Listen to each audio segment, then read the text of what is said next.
Assalamualaikum warahmatullahi wabarakatuh. Selamat pagi. Yang terhormat Ibu Dr. Nova Mardiana SEMM selaku dosen pengampu mata kuliah MSDM Strategik. Di sini saya Sutriah dengan NPM 2311011-076 selaku moderator dalam presentasi pada hari ini. Kami dari kelompok 1 akan membahas mengenai materi manajemen sumber daya manusia. Saya akan membukanya dengan pemantik bahwasannya apakah kalian setuju bahwasannya sumber daya manusia merupakan aset terbesar dalam perusahaan maupun organisasi. Selaras dengan apa yang dikatakan oleh Mark Victor Hansen, yaitu seorang penulis buku Chicken Soup for the Soul, yakni The Only Waste of Human Resources is Letting Them Go Unused, yaitu satu-satunya pemborosan sumber daya manusia adalah membiarkannya tidak terpakai. Sehingga kita perlu memahami apa itu manajemen sumber daya manusia.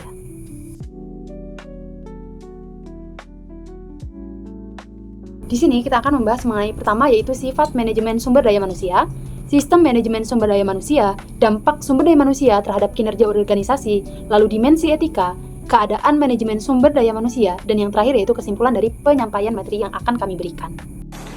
Pertama, kita akan membahas apa itu manajemen sumber daya manusia. Manajemen sumber daya manusia berkaitan dengan pengelolaan, pengembangan, dan pemanfaatan tenaga kerja dalam organisasi. Konsep ini berawal pada tahun 1980-an, namun mendapatkan kritik karena dinilai bahwa istilah sumber daya manusia mereduksi manusia sebagai aset ekonomi. Kritik ini muncul karena manusia dianggap memiliki nilai yang lebih dari sekedar produktivitas kerja.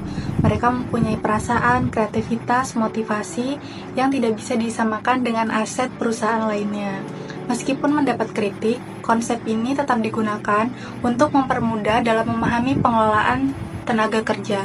MSDM mencakup aspek penting seperti pengetahuan, keterampilan, jaringan, energi, kesehatan fisik dan emosional, intelektual, kepribadian, serta motivasi. Dalam manajemen sumber daya manusia, terdapat arsitektur sistem, struktur SDM, fungsi SDM, serta peran manajer lini yang sangat penting. Jadi, manajemen sumber daya manusia bukan hanya tentang mengelola karyawan, tetapi juga merancang strategi untuk memanfaatkan potensi tenaga kerja secara optimal. Sifat manajemen sumber daya manusia. Manajemen sumber daya manusia atau MSDM berkaitan dengan semua aspek tentang bagaimana orang dipekerjakan, dikelola, dan dikembangkan dalam organisasi. Ada dua model utama. Yang pertama, Baer et al. 1984 atau model Harvard, dan Von Braun et al. 1984 atau model Michigan. Filosofi MSDM menurut Kipes dan Delary 2007, MSDM menentukan nilai dan perlakuan terhadap karyawan. Dan menurut Legge 1989, mengidentifikasi prinsip utama MSDM.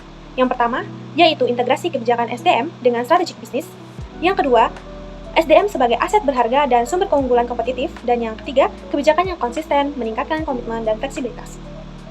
Teori pendukung MSDM dikemukakan oleh Guest 1987 menekankan teori komitmen, motivasi, dan perilaku organisasi. Teori berbasis sumber daya atau research-based view menyatakan bahwa keunggulan kompetitif tercapai jika SDM itu bernilai, langka, dan sulit ditiru. Slide selanjutnya yaitu mengenai model manajemen sumber daya manusia, di mana model manajemen sumber daya manusia ini terbagi menjadi dua.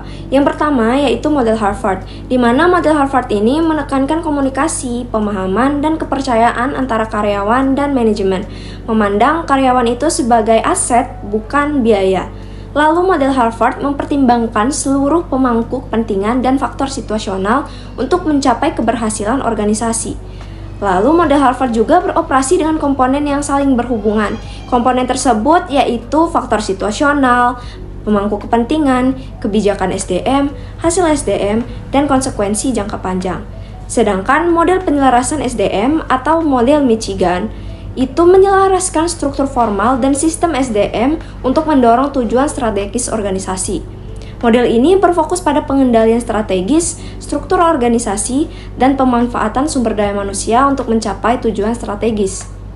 Di sini, di model ini, karyawan terkadang dipandang sebagai sumber daya yang harus dikelola dengan cara yang mendukung tujuan organisasi, serupa dengan material atau peralatan. Lalu yang terakhir, kinerja siklus sumber daya manusia bergantung pada seleksi, penilaian, penghargaan, dan pengembangan.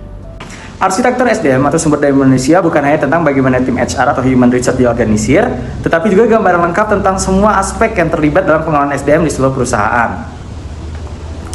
Becker, Huselit, dan Ulrich di tahun 2001 menjelaskan bahwa istilah arsitektur SDM mencakup profesional HR yang bekerja di dalam tim HR, kebijakan dan praktik SDM yang diterapkan di perusahaan, kompetensi, motivasi, serta perilaku karyawan yang dihasilkan dari penerapan kebijakan tersebut.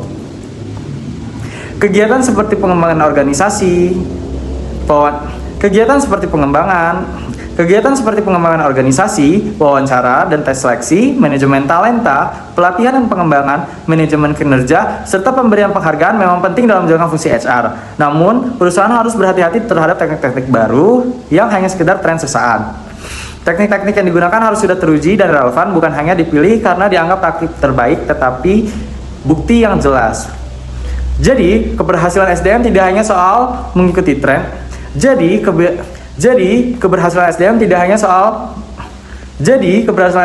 hanya soal mengikuti tren, tetapi memastikan semua elemen dari tim HR, kebijaksanaan, hingga perilaku karyawan bekerja selaras untuk mendukung tujuan bisnis. Sistem SDM memainkan peran penting dalam keberhasilan perusahaan. Menurut Becker dan Huselit, di tahun 1998, sistem SDM bukan hanya sekedar fungsi pendukung, tetapi merupakan kendaraan utama untuk mengimplementasikan strategi perusahaan. Hal ini menunjukkan bahwa SDM memiliki peran penting yang lebih luas daripada sekedar administrasi, yaitu sebagai penggerak utama dalam pencapaian tujuan bisnis.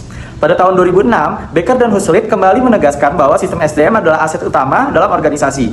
Hal ini berarti bahwa perusahaan yang memiliki sistem SDM yang efektif dapat diperoleh keunggulan kompetitif dan meningkatkan kinerja bisnis secara keseluruhan. Namun, ada perbedaan mendasar dalam cara pandang terhadap SDM.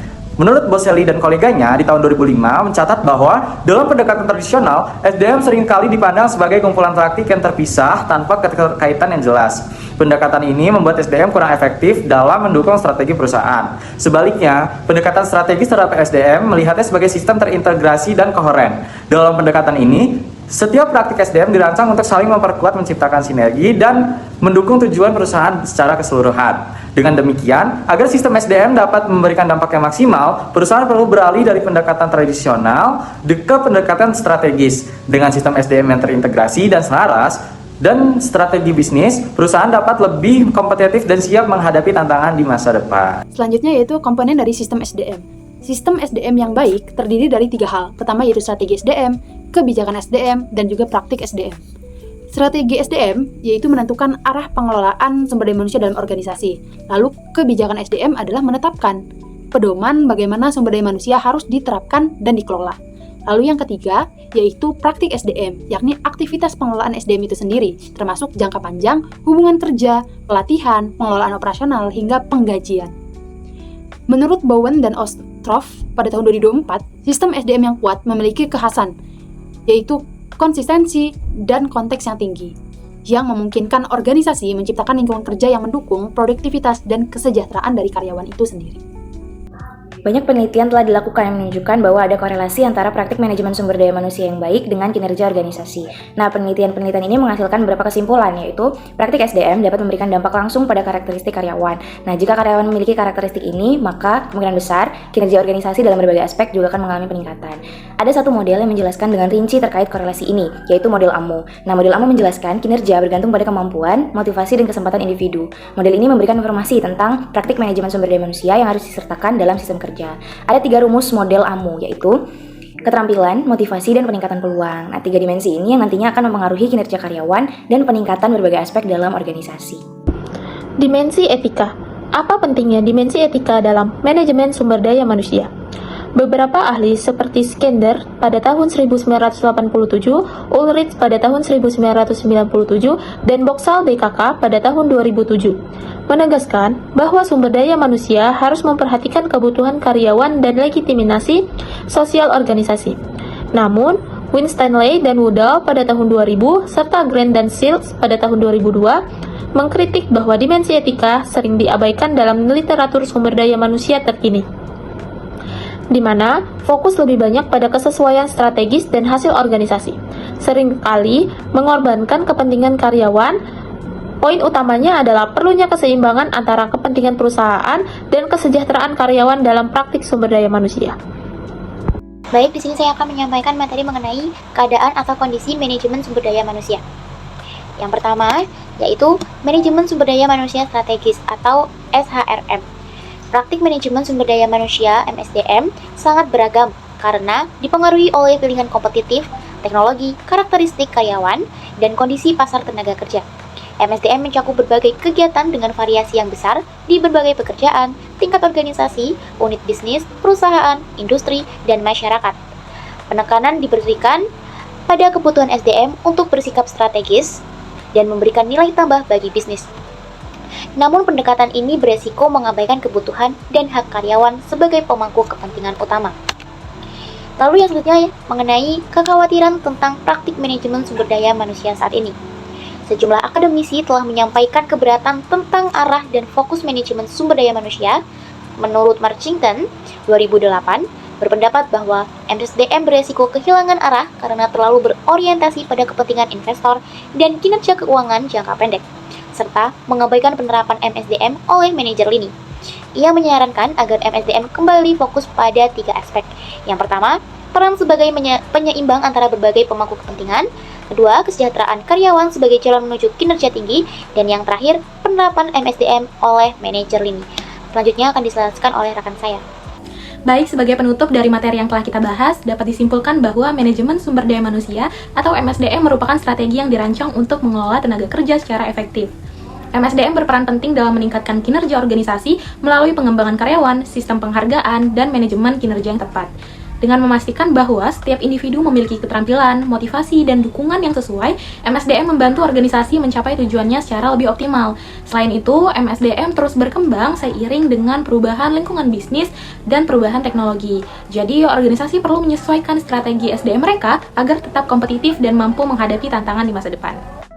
Kali ini kita masuk pada bab 2 mengenai manajemen strategis. Diharapkan setelah mempelajari bab ini, kita akan memahami apa itu manajemen strategi, bagaimana strategi berperan penting dalam keberhasilan organisasi, serta bagaimana cara menyusun, mengembangkan, dan mengimplementasikannya secara efektif. Pendahuluan. Manajemen strategi merupakan proses perencanaan, pelaksanaan, dan evaluasi langkah-langkah yang dirancang untuk mencapai tujuan jangka panjang organisasi. Dalam era persaingan global yang semakin ketat, manajemen strategi menjadi kunci utama bagi organisasi. Untuk mempertahankan keunggulan kompetitif, pengoptimalan sumber daya, dan merespon perubahan lingkungan bisnis secara efektif. Melalui pendekatan yang sistematis dan struktur manajemen strategi, tidak hanya membantu organisasi mencapai visi dan misinya, tetapi juga memastikan keberlanjutan dan pertumbuhan dalam jangka panjang. Menurut Basel dan Purcell, manajemen strategik adalah proses yang melibatkan pembuatan, pembentukan, dan penyesuaian strategi sesuai dengan perubahan lingkungan bisnis. Manajemen strategik sendiri terdiri dari 3 hal utama, yaitu memahami posisi strategis organisasi, yang mana mengetahui di mana organisasi berada saat ini. Yang kedua, membuat pilihan strategis untuk masa depan, yaitu menentukan arah yang akan diambil organisasi. Dan yang terakhir, mengubah strategi menjadi tindakan nyata, yaitu memastikan strategi yang dibuat benar-benar dijalankan. Jadi, inti dari manajemen strategik adalah memikirkan kemana organisasi akan menuju, bagaimana cara mencapainya, dan bagaimana menyesuaikannya strategi dengan perubahan yang terjadi. Definisi klasik strategi dibuat oleh Candler. Beberapa ahli juga menyebutkan definisi yang hampir serupa atau hampir sama dengan yang disebutkan oleh Candler. Candler menulis bahwa strategi adalah penetapan tujuan dan sasaran jangka panjang suatu perusahaan dan penerapan tindakan serta alokasi sumber daya yang diperlukan untuk melaksanakan tujuan tersebut. Terdapat 3 karakteristik strategi. Yang pertama, strategi berwawasan ke depan, yang artinya bagaimana kita akan memandang dan melakukan suatu hal di masa depan. Yang kedua, pengakuan bahwa kemampuan organisasi suatu perusahaan itu bergantung pada kemampuan sumber daya atau karyawan yang bekerja di organisasi tersebut. Dan yang terakhir, bertujuan untuk mencapai kesesuaian strategis, yaitu kebutuhan saat mengembangkan strategi fungsional seperti SDM untuk mencapai keselarasan antara strategi tersebut dengan strategi bisnis organisasi dalam konteks lingkungan eksternal dan juga internalnya. Slide selanjutnya yaitu mengenai isi strategi, di mana Hendricks and Fredrickson menjelaskan bahwa strategi bisnis yang lengkap perlu mencakup 5 poin. Yang pertama, di mana organisasi akan aktif, yaitu menentukan lokasi atau pasar utama di mana organisasi akan beroperasi, baik secara geografis maupun dalam industri tertentu. Yang kedua, bagaimana perusahaan akan beroperasi, yaitu menjelaskan model bisnis, strategi operasional, serta cara perusahaan menjalankan kegiatan sehari-hari. Yang ketiga, bagaimana perusahaan akan menang, yaitu menguraikan strategi kompetitif perusahaan untuk bersaing dan unggul di pasar, termasuk inovasi dan keunggulan yang dimiliki. Yang keempat, apa yang akan terjadi, yaitu memproyeksikan hasil atau dampak dari strategi yang diterapkan, termasuk potensi peluang dan tantangan di masa depan. Lalu yang terakhir, bagaimana hal ini akan menguntungkan. Yang dimaksud di sini yaitu menjelaskan manfaat dan keuntungan yang akan diperoleh perusahaan, baik dari segi finansial maupun keberlanjutan bisnis. Selanjutnya yaitu inovasi model bisnis, di mana inovasi model bisnis sendiri terbagi menjadi 3. Yang pertama yaitu meningkatkan penciptaan nilai, di mana inovasi model bisnis meningkatkan keunggulan dan penciptaan nilai dengan membuat perubahan yang simultan dan saling mendukung pada proporsi nilai organisasi kepada pelanggan dan model operasinya. Lalu yang kedua, pendekatan komprehensif, di mana inovasi model bisnis menentukan komponen inti dari strategi perusahaan, termasuk target audiens, proporsi nilai, aliran pendapatan, dan struktur biaya. Lalu yang ketiga, beradaptasi dengan perubahan, di mana inovasi model bisnis melibatkan perubahan signifikan dalam cara bisnis beroperasi untuk mendakapi perubahan di pasar, teknologi, atau preferensi pelanggan, memastikan bisnis tetap relevan dan sukses. Selanjutnya yaitu strategi dalam aksi. Contoh strategi perusahaan. Perusahaan dapat mengungkapkan strateginya secara formal dengan beberapa cara. Pertama adalah menetapkan dalam laporan terkini perusahaan, yang dimana digunakan untuk menyebarluaskannya. Contohnya adalah perusahaan terbuka atau perusahaan publik. Lalu yang kedua adalah melalui dokumen internal yang mengungkapkan strategi dalam bentuk balance scorecard. Balance scorecard ini adalah alat strategi manajemen yang dikembangkan oleh Kaplan dan Norton untuk mengukur kinerja organisasi secara seimbang melalui 4 perspektif. Keempat perspektif utama dalam balance scorecard. Pertama yaitu perspektif keuangan. Perspektif keuangan ini mengukur aspek keuangan organisasi atau perusahaan. Jadi, bagaimana pertumbuhan pendapatan, pendaftaran dan retensi pendukung hingga rasio biaya yang dikeluarkan maupun pendapatan yang didapatkan oleh perusahaan. Lalu yang kedua adalah efektivitas organisasi. Menilai bagaimana efektivitas dari operasional perusahaan, seperti pengembangan program yang dilakukan, penyampaian daripada program yang dimiliki, hingga bagaimana efektivitas dari biaya yang dikeluarkan oleh perusahaan. Lalu yang ketiga adalah perspektif dari pemangku kepentingan, yakni menganalisis dampak pada klien, hubungan dengan pendanaan utama seperti misalnya pelanggan, lalu agensi dan pendukung daripada pengembangan merek yang kita miliki, hingga bagaimana pengaruh yang ditimbulkan oleh perusahaan. Lalu yang terakhir yaitu perspektif orang atau perspektif manusia, yakni fokus pada manusia seperti perilaku kepemimpinan, bagaimana memanajemen bakat yang dimiliki oleh sumber daya manusia, lalu pembelajaran dan pengembangan yang diberikan kepada karyawan, dan bagaimana melibatkan karyawan dalam keputusan organisasi atau perusahaan. Pada dasarnya, balance scorecard ini membantu organisasi mengkomunikasikan dan menjalankan strategi agar menyeimbangkan tujuan finansial dan non-finansial, dan juga berfokus pada pertumbuhan jangka panjang melalui pengelolaan sumber daya manusia sebagai investasi jangka panjang. Pengembangan strategi MSDM. Pengembangan strategi bertujuan menciptakan arah dan tujuan organisasi serta memastikan keselarasan strategi. Model klasik menyusun strategi secara rasional dan bertahap. Ada 10 tahapan dalam menyusun strategi. Yang pertama adalah menentukan visi, misi, dan model bisnis. Setelah itu, kita dapat menetapkan tujuan organisasi. Yang ketiga, kita melakukan analisis SWOT dan PESTEL. Analisis PESTEL merupakan bagian dari analisis SWOT, yaitu pada bagian opportunities dan threats. Analisis PESTEL terdiri dari analisis political, economic, social, technological, environment, dan legal. Yang keempat, mengevaluasi strategi yang ada, termasuk analisis kesenjangan. Yang kelima, kita mengidentifikasi kapabilitas unik organisasi. Yang keenam, kita menentukan isu-isu strategis utama. Lalu yang ketujuh, dapat merancang strategi bisnis dan fungsional untuk keunggulan kompetitif. Yang kedelapan, menyusun rencana strategis terintegrasi. Yang kesembilan, mengimplementasikan strategi tersebut. Dan yang terakhir, memantau dan menyesuaikan strategi sesuai kebutuhan, visi, misi, dan model bisnis. Pengembangan strategi MSDM. Jika tadi disebutkan oleh rekan saya bahwasanya strategi itu dikembangkan secara rasional dan linear, namun ternyata tidak hanya itu saja. Strategi tidak selalu dikembangkan secara rasional dan linear. Menurut beberapa ahli seperti Mabey et al. 1998 menekankan bahwa strategi sering bersifat inkremental dan berbasis negosiasi. Lalu menurut Mintzberg 1987 memperkenalkan konsep strategi emergent, yaitu strategi yang berkembang sebagai respon terhadap situasi yang berubah, bukan hanya berdasarkan perencanaan formal. Lalu, ada juga menurut Boxall dan Purcell 2003. Mereka menyatakan bahwa strategi organisasi terbentuk melalui kombinasi perencanaan formal dan keputusan yang berkembang seiring waktu. Selanjutnya mengenai implementasi strategi. Implementasi strategi adalah proses mengubah rencana strategi menjadi tindakan nyata yang menghasilkan hasil yang diharapkan. Menurut Thomson S. Stickland 1996, strategi yang baik harus bisa diterapkan dengan efektif.